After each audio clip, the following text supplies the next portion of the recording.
Hi, happy Friday. I hope you had a really nice week. I want to talk today about how a lawyer can use information from their client.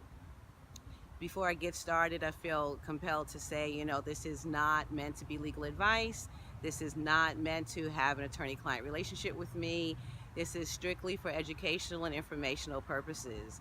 And this is something that all lawyers should get in the habit of saying because we just want to make sure there is no misunderstanding. So all my videos are really just for educational purposes. I encourage you to definitely go and look at your ethics rules and talk to ethics counsel in your jurisdiction. So, having gotten all the disclaimers out the way, want to talk about the way lawyers can use their client information. So we all know that duty of confidentiality prohibits us from using this information from our clients. There is a carve-out exception under Rule 1.9.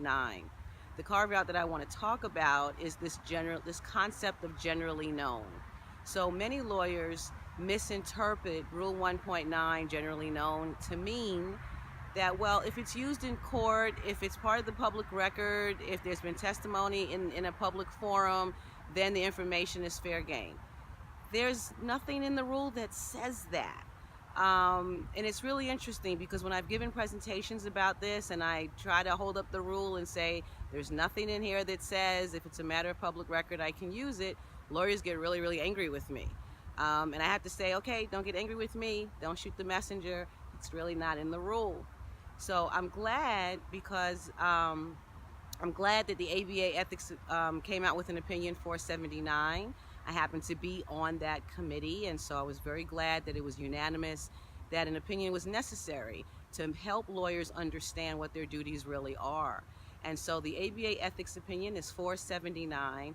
Take a look at it. It's on the ABA website, and it explains two most important things. One, generally known does not mean if it's part of a public record or in a court. It does not mean that.